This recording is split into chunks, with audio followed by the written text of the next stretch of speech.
Well, the cities of Los Angeles and Tampa Bay have already won a championship during these pandemic days, and one of those cities is about to win their second title in 2020 as the World Series gets going tonight, joined by Arden, Zwelling, and Ben Nicholson-Smith. And Ben, we'll start with you. It is 1-1, the power pitching Rays against the power hitting Dodgers. What do you think when you see these two teams matched up in the Fall Classic starting tonight? Two great teams, two teams that deserve to be here without a doubt. I think it should be a great series. And it's funny because these teams are often viewed as being diametrically opposed to each other, but I think in a lot of ways they're actually pretty similar. And of course, Andrew Friedman, the executive VP of the Dodgers, used to work for the Rays. So they have some common threads as far as their organizational DNA. And I think when you look at the player development, when you look at the way that they're able to surface young talent that can contribute at the major league level, there are similarities here. But of course, the Dodgers can go out and acquire Mookie Betts and re-sign him. They can re-sign Justin Turner. They can keep their elite talent. Whereas the Rays, as soon as someone gets to be really good, heading into those arbitration years, flip them, have to do it again. So similar teams, and I think it should be a great series. Yeah, and similarly, I think these teams match up really well in terms of their depth. The Dodgers are really the one team in baseball that does match Tampa's depth. You think about the very fluid lineup construction, both offensively and defensively, deep benches, great bullpen, lots of options. Like you look at that game 7 of the NLCS that we all just enjoyed. We see the Dodgers, who, you mentioned, they can go out, they can buy anybody they want. They got plenty of talent, but they're out here throwing an opener. They're getting a pinch hit home run from Kike Hernandez, playing matchups late.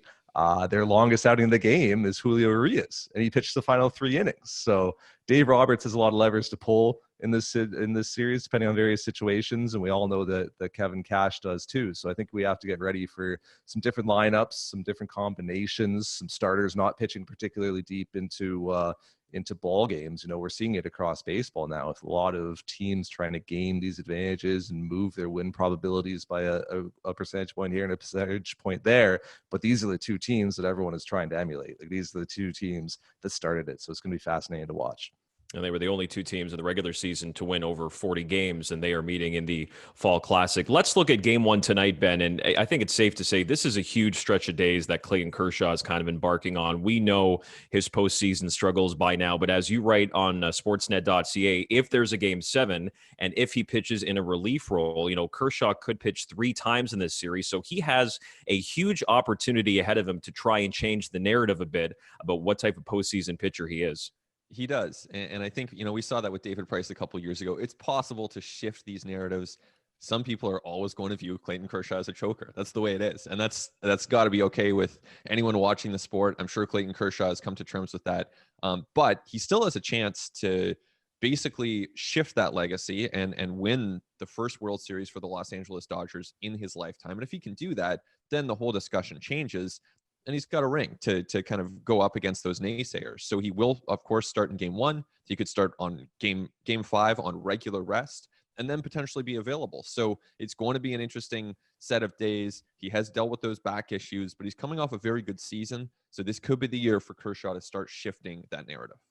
Well, and if he cannot contain this Rays lineup, he might be the one guy this postseason who's not been able to do that, because the Rays are just not hitting at all right now. And they haven't hit at all throughout this postseason. And I mean, when we think about the formula for the Rays, we think about pitching and defense, right? We think about elite starting and 1,000 different looks out of the bullpen, and they're going to field the ball really well behind all those guys. But this has been sort of the logical extreme of that formula this postseason. We know that Brandon Lau is in a ridiculous slump, but it's not just him. I mean, Austin Meadows has somehow been even worse. Yandy Diaz, Willie Adames, Kevin Kiermaier. I mean, these guys are all hitting below 200, aside from Randy Arozarena. No one on this team's having a good postseason. So you have to think that eventually this team's going to have to start scoring some runs and can't continue to just be out hit and out walked as they were against the Houston Astros. And it's a Dodgers team they're facing here that runs pretty deep, as I mentioned, and they've scored a lot of runs this season, big OPSs. The Rays have won to this point against some really good offenses, and that's a testament to how well they've pitched and how well they've defended. But the counter to that run prevention is the Dodgers run creation, which is elite. So one of those two things is going to have to give.